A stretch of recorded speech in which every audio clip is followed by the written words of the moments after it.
Press. They were a joy to work with in terms of editing, not only editing the content, which they did and pushed me to write a much longer afterword, which I'm so glad I did now, but the design of this book from the cover all the way through, they found these incredibly right on, spot on photos to complement the text. So if you get the book, note that. I mean, it's just beautifully designed. I couldn't be happier. And that's certainly not always the case with authors. And I'm going to read a bit from it, but I really want to explore briefly sort of the genesis of this book. And because it has, its pedigree is pretty interesting. As was noted, my background in writing, I began writing poetry when I went to Notre Dame High School in Mitchell, South Dakota, the east side of the world's only corn palace. Had great teachers there. And then went on in college to really focus on dramatic writing for stages and screens. And only recently have I moved on to fiction. And with this book, this is kind of, I'm not sure it's actually nonfiction. In fact, what I call it is a biodrama, that it's set heavily in biography, but yet it's a drama, a story that I fashioned based on a lot of material. I'm going to tell you about those materials. Those being, there's a trio of voices that created this book. And if I look at the trio that, my grandmother, Margaret, is singing lead. And I believe that my mother and I are singing blood harmony. And the three of us we're all, they're all listed. They're listed on the book as well. That what happened is that my mother got the legacy, as so many people do get or did get when diaries were more commonplace in American culture.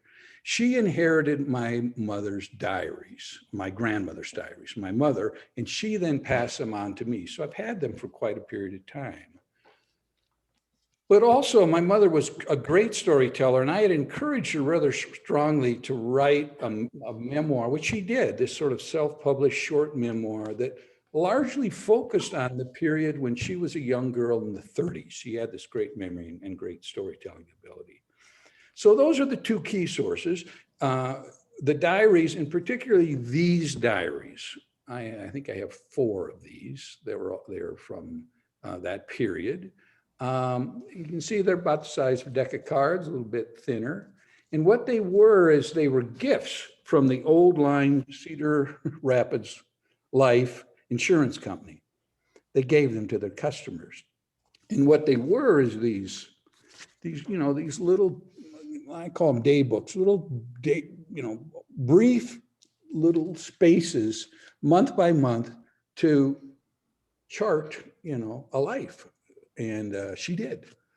And they were then supplement. This is actually 1932. This is the year that I focused on. And then, also had, of course, as I mentioned, my mother's materials. And so what I did is I kind of conflated all those things. It's almost like a crazy quilt, this book, that there are a lot of different elements. Characters are true, the language is true, but that what I wanted to do was to fashion this drama, that I wanted to move imaginatively towards, beyond even the ones I mentioned, remembering family discussions. And I also had other diaries from my mother and my grandmother that I could draw upon, so I could get a sense of who they were as people. Didn't know my grandmother, Margaret, hardly at all. I only have 2 memories of her. I mentioned that she died young, as did my grandfather, Lawrence. I only really have 2 or 3 memories of him.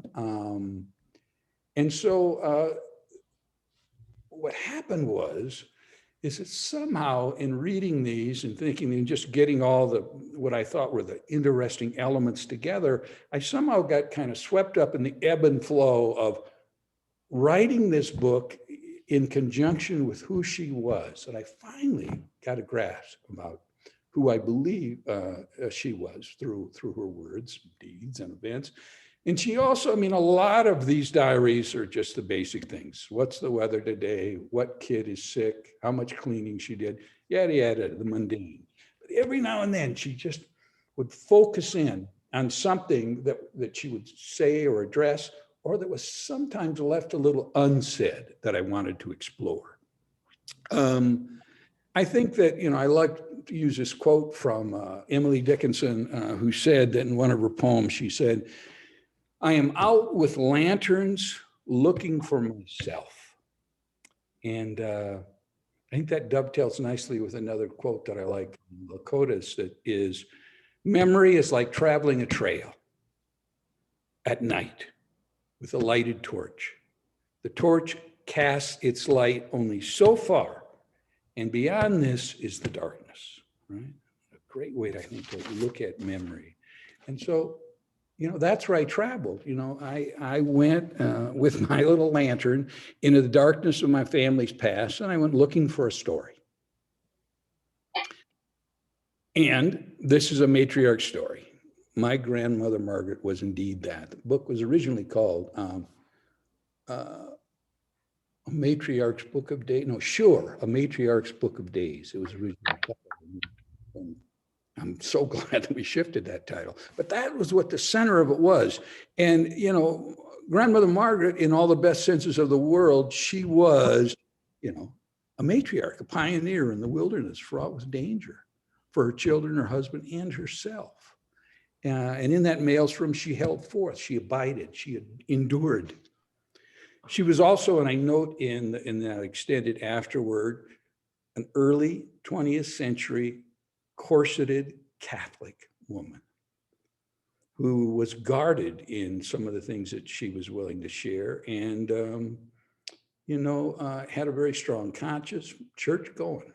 So I wanted to respect that, but I wanted to try to get at some of the things that she probably, didn't confess even in confession, I've been teaching writing my entire life, and I've come to the conclusion that there's no such thing as a true story, or even one based on a true story, that a person's life is a sequence of random and plotted events. But a story is an engaging and illuminating commentary on the human condition. It took me 5 decades to get that working definition. I'm going to say it again. A story is an engaging and illuminating commentary on the human condition made manifest in the observer. That's a recent addition. That's why I left it off. Made manifest in the observer. Essentially, to me, what a story reflects is an offering of gratitude for having been alive. Now, there's a much larger backdrop to this work, which was what life was like in Davidson County during the 30s. Undeniably, this decade left a greater impression on my family history than even World War I or World War II. I don't remember them talking much about that, though we had relatives who served in both those wars. What they talked about was the 30s. And, they weren't just dirty 30s because there was a lot of dust, and it wasn't just the Great Depression didn't simply refer to economic hardship. I mean, the people of South Dakota, as you, I'm sure all well know, suffered terribly, physically and psychologically for an entire decade. I cite one statistic that speaks well to the transformation that took place in South Dakota, that being that South Dakota had 300% population growth from 1889 to 1930. During the 30s, they lost 7.2% of their statewide population, and Davidson County, which is where the book is located, lost 9%. Another thing I'd just like to touch upon is my cousin Sue's first cousin, who was the daughter of Rita. Joan and Rita, you'll hear about them a little bit. They were the oldest sisters, and they're in the book. She said after reading the book that she had an interesting reflection of that the children, meaning my aunts and uncles, my mother, my aunts and uncles, that they always referred to I'll start with Grandma Margaret as mother. That's what they called her. Not mama, not mommy, mother. But they referred to Grandpa Lawrence, who is called Laura in the book, as I mentioned, as daddy. And that's an interesting note to me in terms of the dynamic in that family that went on and how they viewed their parents. I'm gonna read one of the months. It goes by rather quickly, and I'll read February because we're in February. But before I do, I just want to end with two quotes that were two things that were guideposts for the entire creation of this book. One is from the Russian writer Svetlana Alexandrovna Alexeyevich, who was a journalist, oral historian. She won the Nobel Prize for Literature in 2015. She writes books that are, where she interviews people at length and in detail. She's one of her, particularly the Russian people during World War II, particularly the women. That's one of her main books. The title escapes me right now. But what she said was, what I ask my interviewees is about love, childhood details, hairstyles, dances. Such mundane details are the only Such mundane details are the only way to chase catastrophe into story. Wow, I just think that's brilliant. To chase catastrophe into story by those detailed things, dances and hairstyles and all that. I think she's absolutely right. And the last one is, the last quote is by Auden, the great poet, who said, "Art is the chief way of breaking bread with the dead." I think this book allowed me to do this, to chase catastrophe into story and to break bread with the dead, who were my parents, grandparents, uncles, and aunts. So there's that. So here's, I'm going to give you a little bit of information on the book because I'm not reading January, so you're not up and running with the book. Where they're at right now, they're still on the farm and they're about to get knocked off the farm. There's people mentioned there, Minna and Myron. They were the best friends of my grandmother. And Myron was a bit of a partner in shenanigans with lore. Grandma Margaret had a kind of a, she kind of had a dim view of Myron sometimes. He figures out through the book, he filters through, as does Min. And then Lulu is mentioned. She's kind of the town tart. There's a narrative line about Lulu that's in the book. And Nick and Lizzie are relatives and close friends of Margaret and Laura. And Rita and Joan, who are mentioned, are my mother and her sister. They were very close. They were almost like twins. All right, February.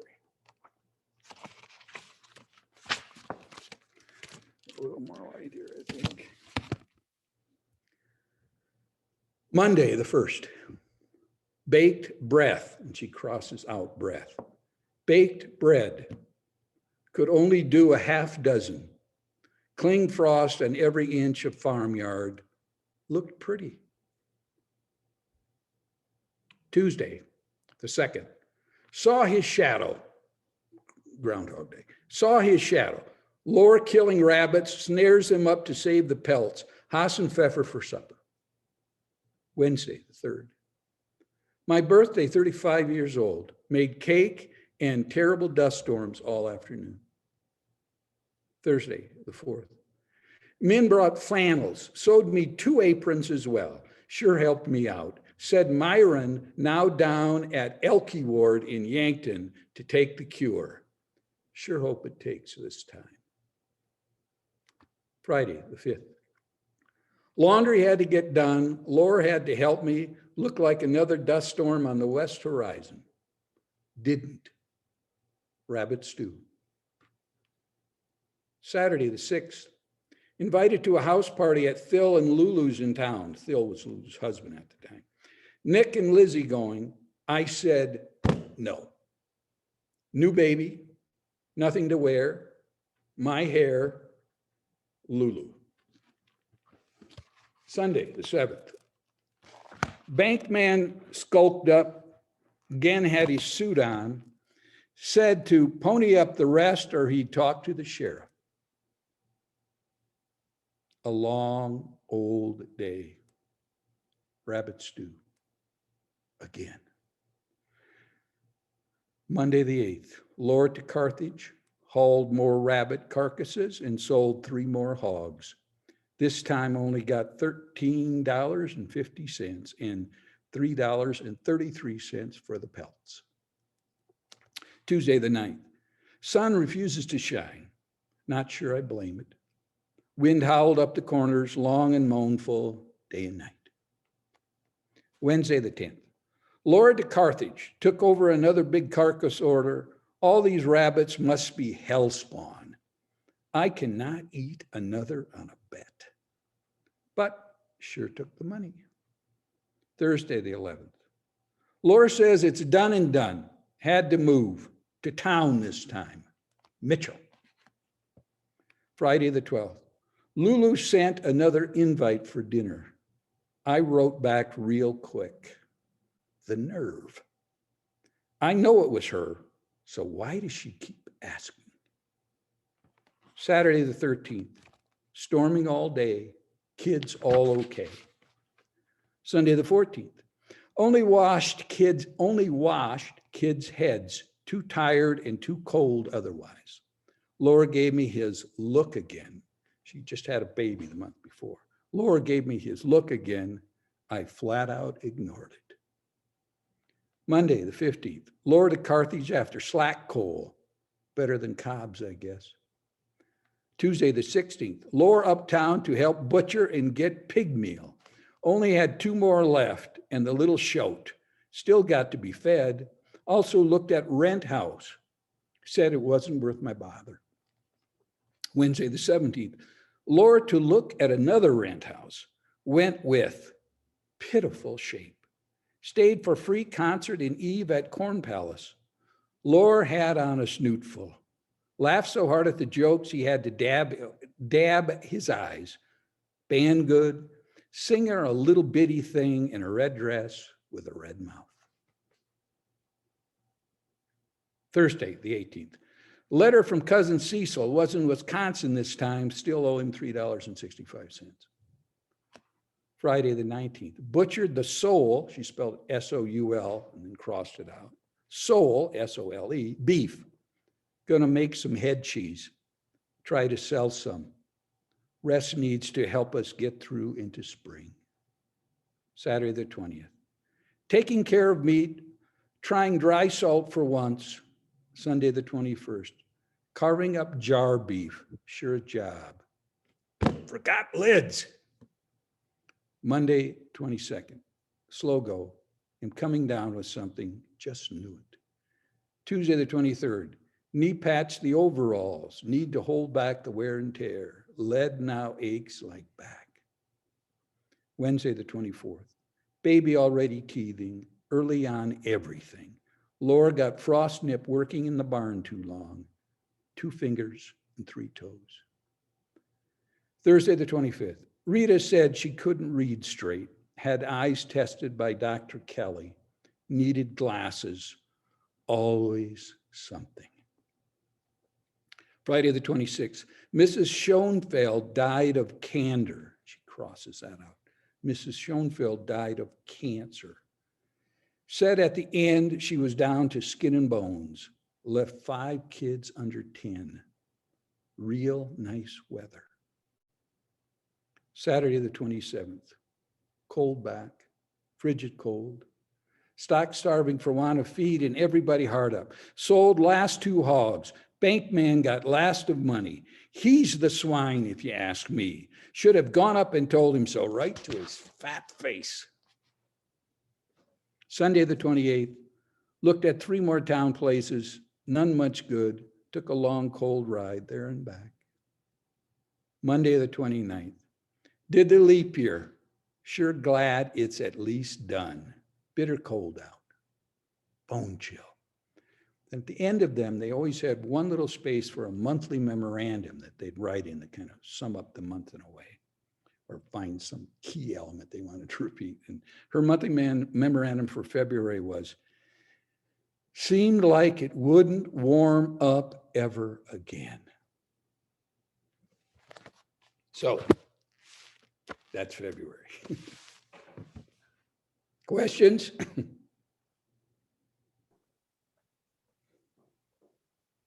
You will need to unmute yourself if you have a question.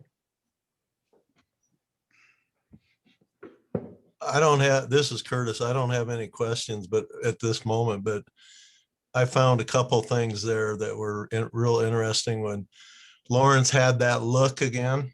You know, I thought that was perfect. And then the other thing, an observation, I think, she's gotten in this year, she got pregnant twice. Is that right? Mhm. Yeah. And it's like, wow. Yeah, they call, you know, they call them Irish twins sometimes when they Uh-huh. happens, but most of there were 9 children eventually, and I was going to look this up. I think, David, I don't know if you know, I think like 7 of them were born during this decade or in the late 20s. I guess, no, some of them would have been in the 20s, but a majority of the children were born during the 30s on top of everything else. And yeah, I mean, she was a good Catholic woman in that regard too, of course, you know. And, you know, Lore, I may be a little bit too revealing or hard on him, but, you know, he was one of these people who was you know, a hail fellow well met. He was a sporting man, you know, he hunted, but, you know, he loved to bowl and play cards and gamble and things like that. And he was you know, as, you know, I think he was someone that she, you know, I think she had to keep him in line. And I mean, there's one of the key narrative lines in the book is their relationship and sort of the arc of their relationship during this single year and where it gets to. And anyway. Yeah. Well, thanks. I found that interesting. Yeah, thank you. Yeah.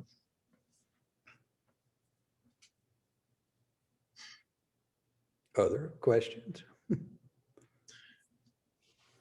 I guess I have, again, a question.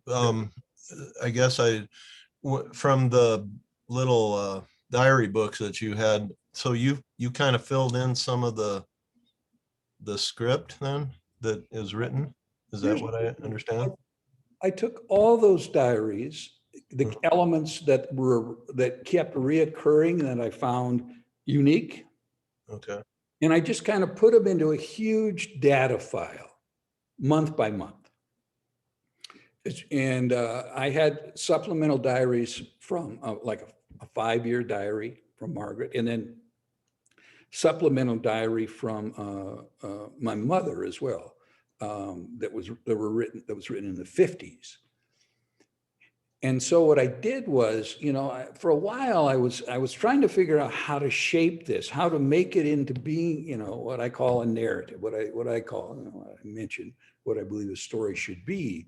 And so, you know, I imaginatively compressed a lot of that.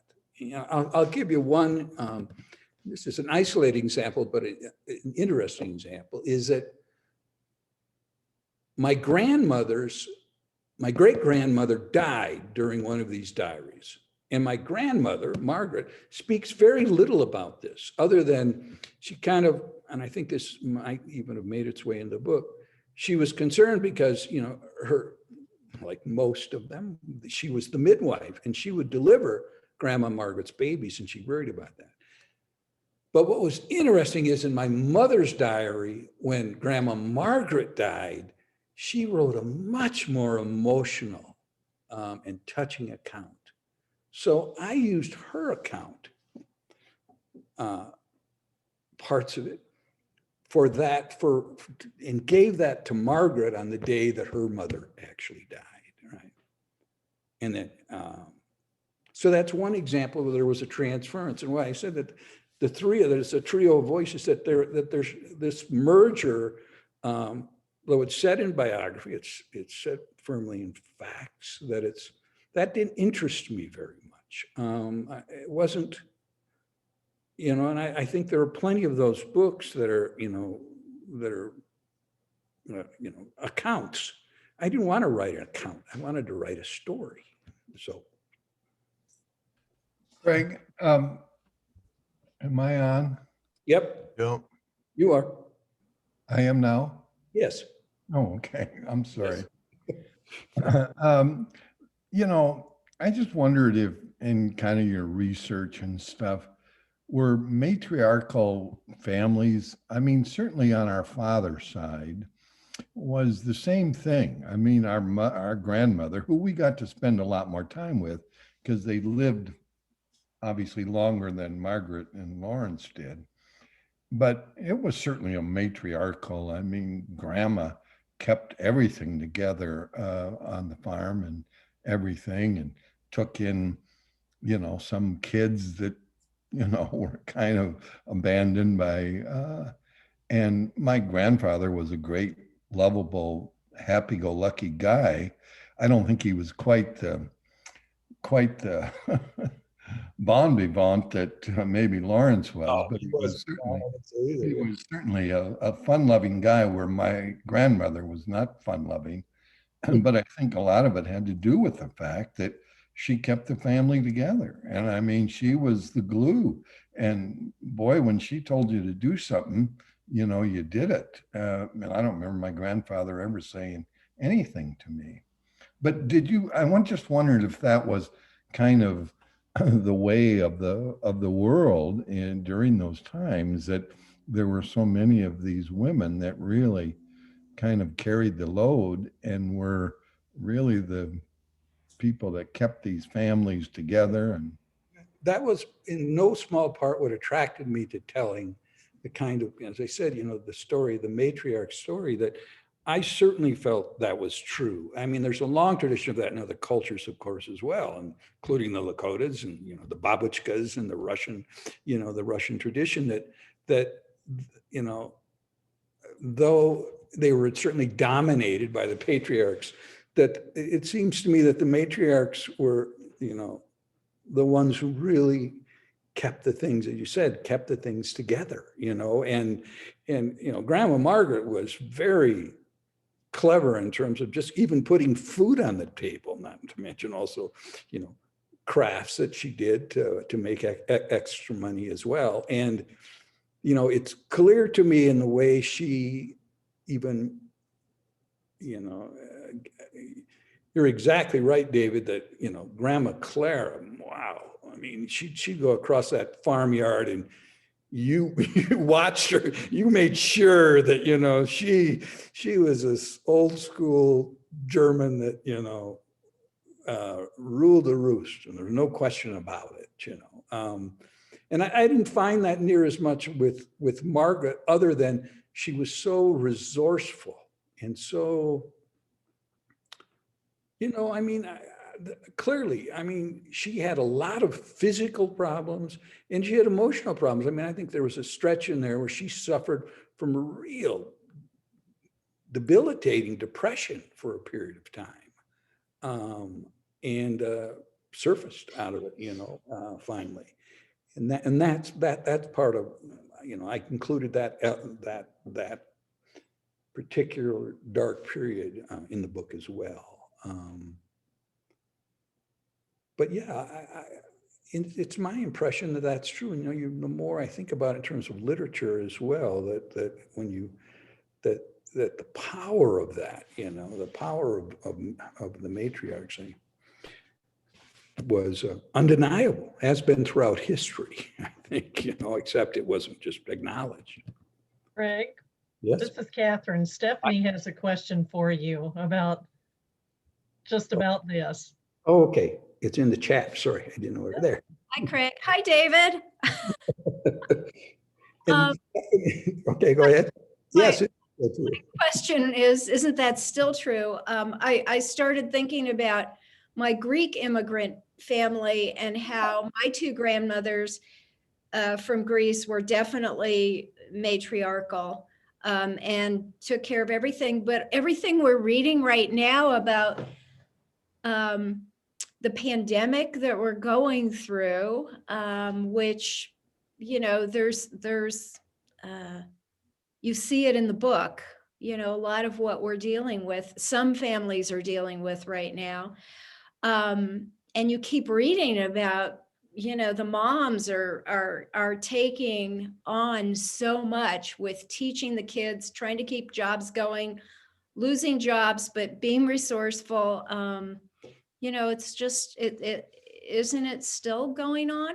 I think absolutely. Yeah, they're undeniably so. It's just I think it's more recognized now than it used to be. Absolutely. Yeah, I mean, yeah, your grandmother, exactly right. I mean, yeah. Whereas I even, you move down to even, obviously had a much better, clear notion of my mother and my father's relationship. And though, my father was a very forceful, strong figure. I mean, it was certainly true that there was a balance, between the two of them in terms of the way the family was run and how it was to succeed. I mean, she was equally, a strong woman. And that, I must say that, I always remember that my grandmother's passing to my mother was something she never got over. And that was part of the heart of this book too, that I wanted to explore a bit as well. Yeah. Which is why I used her account of her mother dying, which is so powerful to me that, whereas Grandma Margaret kind of, moved on. I mean, Grandma Margaret was the kind of person where you'd read along for months in a thing, and then all of a sudden she'd say, the baby came today, and you'd go, you were pregnant? What? You didn't, she wasn't even forthcoming about saying that, but she was forthcoming about all the various ailments. I mean, she certainly talked about them and what the kids were going through as well. So keeping them just physically together, the family, was a huge challenge, of course, too. And she bemoans the fact that she had to have a tooth pulled. The other thing that is how absolutely dedicated she was to her diaries. Yes. She's in the hospital one time, and I mean, very sick. And I mean, God, it just, what she's going through. She maybe just had a kid, or I don't remember what it was, Craig. He was about to. That's what happened. Yeah, that's December. She had fluid and they thought she had pneumonia and they were giving her x-rays. She was about to have a child. And she was delirious all the time. And yet she was still writing in her day book. And I went, how did you survive that yesterday? There's only a few days within that are blank days where she didn't write. And I reflect that in the book. There are only, maybe 4 or 5 days where, she didn't write every day. And she just did. It was important to document that day by day struggle, and what happened during the day, I mean, I don't think any of the, David's a writer as well, but I don't think there are any on the male sides of our family that were literary, whereas, their interest in the arts and going to movies, they had no money, but she references time and time again where she would typically take the girls. I don't think she ever mentions going to the movies with Lore. That was something they would spend the money on, that and going to the library and getting books. That was a big part, and teaching the girls how to sing. I mean, she was the kind of the matron for the arts in our family, and there's no question about that. When I saw she was going to start reading The Good Earth by Pearl Buck, I thought I was impressed. Yeah. It may have been a great release for her every day to, I mean, many of you probably know journal writing and how important that becomes. Maybe it was just, even though it could be one word or a couple of sentences, it may have been just a great release in her own thing. Nobody needed it from her. Nobody needed her, but it was her summing up the day. Her punctuation on the day, I like to think of it as, that little few sentences. I mean, the space wouldn't allow for more than about 150 words at best. And she did abbreviate certain words just to give herself a little more space that I could decipher. I think that's what it was. It was part, it was really in the fabric of who she was. And she was, I mean, and I don't think I inherited all of them, but the ones that I did inherit, cover about 2.5 decades that are over, some in the 20s, some in the 30s, some in the 40s. My mother's, I think, are in the 50s. I think Grandma Margaret died, I think, she did die in the 50s, in like 54, maybe. I think so. Yeah. Yeah, so it was a wonderful way to reconnect to someone that was, a stalwart in the family and someone I didn't know at all, until I not only literally made a count of her words, but imaginatively started to try to grasp who he was. I've spent my whole life creating characters, and I'm a big believer, and a lot of the works I've worked on are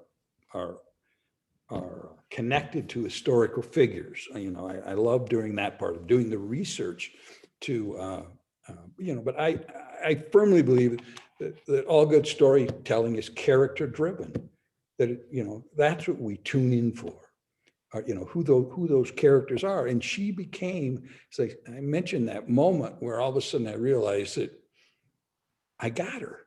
I knew who she was, that we had somehow had this thing that it wasn't just about the factoids anymore. It was about her fancies, and her fantasies, as well as the day-to-day hardships and travails. Yeah, that was a wonderful experience, actually. I wish I would have taken up it much earlier, right? I have a question on another, going in a different direction. So when they left the farm and moved into Mitchell, what did they do to survive there? She did these things. He tried to get day work, and he worked, they had work programs where he could, literally digging ditches. Anything that he could get, he got. And the county would help them some with food and things. They could go to the county. But she raised all these chickens she brought them off the farm, and then they sold the chickens, and she made these little arts and crafts things that the kids sold door to door. And she tried to garden, and they picked fruit, they canned like they did, anything that they could can. And her father was still on the farm, so he helped them some with some food. But it was, that's a very good question, because it was hard scrabble. Them being able to survive, to make, pay the rent and put food on the table was a huge challenge. And of course, she made all of her breads and pies and cakes, and she made them, from. I remember Mom talking about one Christmas. Mhm. Their whole thing was Hard Rock candy. Truly. And I always think of that when I hear that song. Me too. Yep. Dolly Parton sang it, Hard Rock Candy Christmas. But it was literally, that was what Mom said they got for that Christmas. Yeah. In fact, what she said was that it was somebody was pretending to be Santa and knocked on the door and opened the door and threw in some handfuls of Hard Rock candy and I think nuts. But Yeah. that was it. That was Christmas. And, a lot of the details, there's some wonderful details in the book that were in my mother's memoir. She really had a great sense of setting the scene, and she was kind of mischievous too, whereas Rita was always kind of the straight A student, the good sister, right? Whereas my mother, I think, was a little more cantankerous, than she was. So it was fun, kind of exploring those two. And of course, I knew all the aunts and uncles I knew pretty well. Certainly the ones that are in the book, I knew quite well.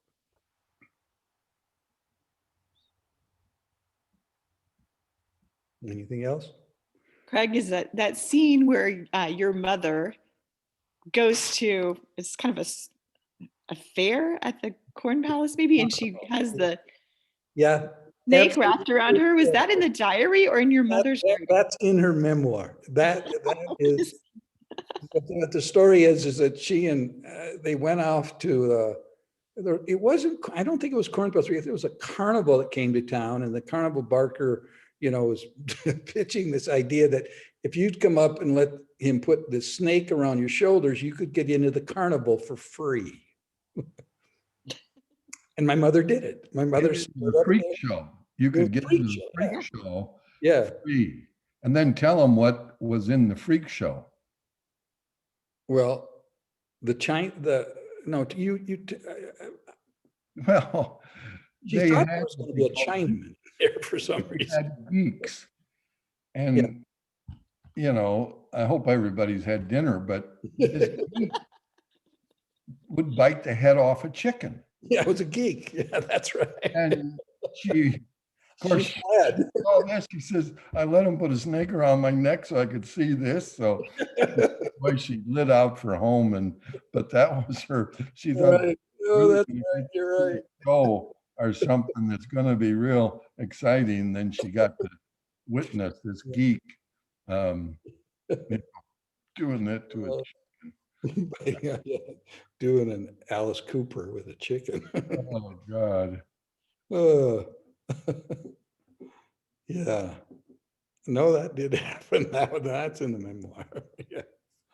She tell that story a lot. That was one of those stories that you have to write these things. God, am I so glad I just hounded her until she did. I said, the granddaughters, they're all going to want to know these stories, and they're going to be lost if you don't write them down. And she did. She wrote them down. So Craig, as a screenwriter and a writer of plays and dramas, I mean, I can see this happening on the stage. Is there any thought of dramatizing this? A good friend of mine who runs, of course, everything is on hold now, who runs the Opera House in Leeds. He wants to do a one-woman show, and he wants to approach the Arts Council, and he's approaching the National Endowment on the possibility that we do it. And I mean, I think I can totally envision this in terms of there's a wonderful exhibit here at the History Museum right nearby here that actually, uses a lot of visual elements, and you're inside a house during a dust storm. But the sense of the visuals, I mean, including such great visuals are in the book that you could use. And, it's a first person story. I mean, so it's natural for that to be kind of what I would see as being a one woman show. My friend said, he said, yeah, well, how long do you think it would take you to turn it into a script? How long? And I said, a weekend. Because to me, it really is kind of one long monologue. That's what it is. And that's what my training was, of course, has been in. And so, I'm sure we'd add elements, but so yes, the answer is yes. The short answer is, and hopefully that'll come to pass. He's real excited about the book too. I think that it's right. I can see this. Right, inexpensive. You have the gift to do it.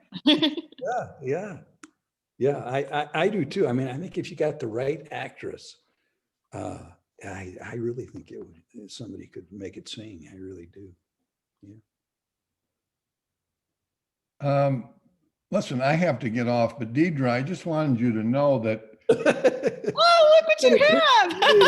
South Dakota Historical Press published 4 Great. children's books of mine, and Yeah. did also just a great job with them. The mystery of the round rocks, the mystery of the tree rings, Yeah. and had a great time working with Nancy and all those people. And I do have to go. Stephanie, it's so good to see you. Reed, are you actually on? I am on, so I can even start my video here. You'll see my Volk boy's beard here. So Listen, I had to do something during COVID, so I grew some. It came in very gray, though. I don't understand yet. mine's coming. It's good to see you. Good to see you, Reed, and good to see you, Stephanie. Craig, we'll be in touch. Yep, we'll Thank you. talk soon about our misbegotten bets. Yes. We have to settle up. Season is over. We've got a little lore in us, both of us. Just, I'll be honest about it. Wait till next year, as I always say. That's right. Wait till next. Thank you. It was good to see everybody. Yep. Take care. Thanks for joining. Ah. Yes. Well, we have just a few minutes before we wrap up. Are there any other questions? Or also, if you think of something later, the person that you received the email from that had the directions for the call, that's Kim Hunt. And if you think of something or have any questions about the State Historical Society Foundation, the press, you can send those to Kim and she can get an answer for you. But just wanted to wrap up. Any other questions?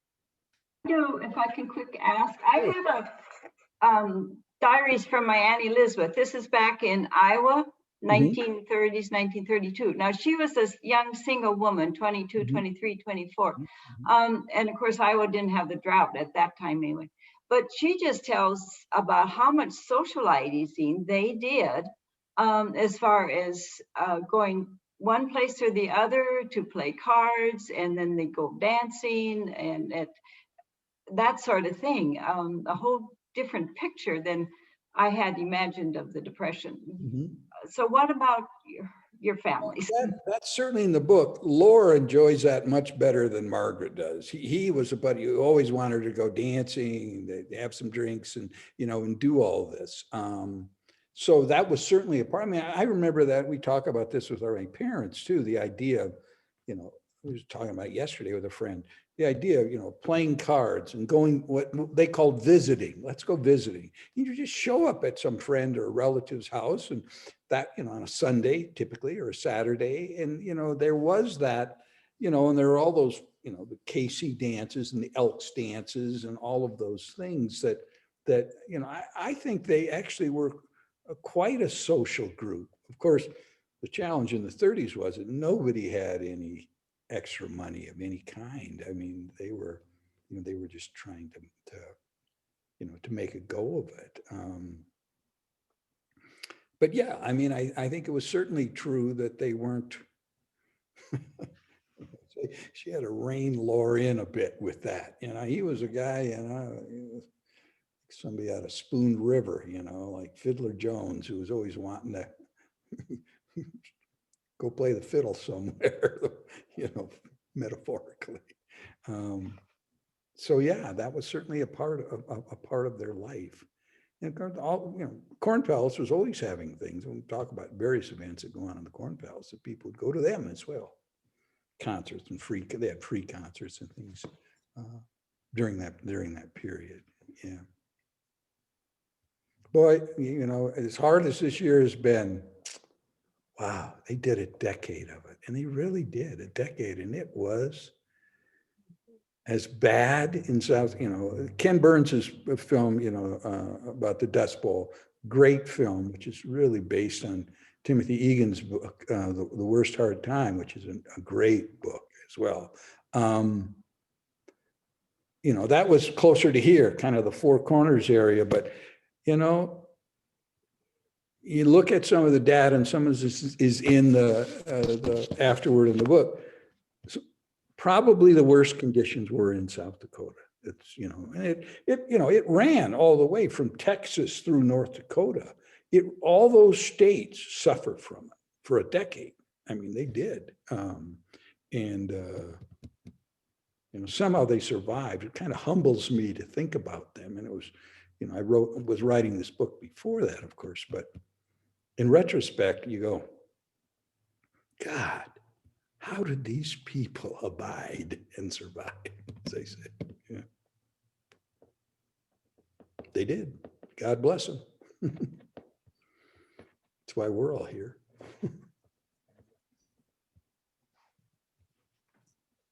Deidre, do you have anything to wrap up? That's a really great way to wrap up. And I think that that indomitable spirit. That's right. It's really South Dakota. It is, absolutely is. Boy. Yeah. Yeah. And it's I the book. I treasure the fact that I grew up there. I really do. You know, a lot of people badmouth, you know, their upbringing, where they live. Boy, not me. One of the books that I really want to do is in 1961 in Mitchell, South Dakota. This is a novel I want to write that, you know, is so memorable for me that particular year. Ooh, you'll have to tell us about that sometime. Why 1961? That's a topic for another show, right? Another conversation. I think. Well, This has thank been you all again really for staying out of the cold with us here in Zoom Landing. Thank you for Thank hosting. you. Yes, thank you so much. And again, boy, great work, South Dakota Historical Society. Thank you. Great work, Craig Volk. It's a fun read and it's a fast read. Yes. And I think the True. whole idea of this diary, I've been thinking about what that meant for Margaret. So I was glad to think, you know, that you're pondering that as well. You know, partly a record. Mhm, Maybe, you know, she needed to keep up with when the kids were sick. mhm. But her, as Stephanie was saying, just kind of her therapy in a sense, a It place was, to, yeah. to write things and that she couldn't say to other people. Mhm. Yes, absolutely true. And even the things she avoided sometimes made you think about it. And yeah, Yeah. it was It's thought provoking. That's a good way to quite, think of. yeah. Thank you, everyone, All right, especially Craig take care. and Talk to you Foundation for soon. organizing this. All right. Catherine Dorinda. Yes, Thanks, and y'all. our next book club is March 9th. So look for information. Cool. All right. Yeah. Thank you all. Take Good care. night. Stay Good night. safe. Good night. Take care. Good night. Stay warm.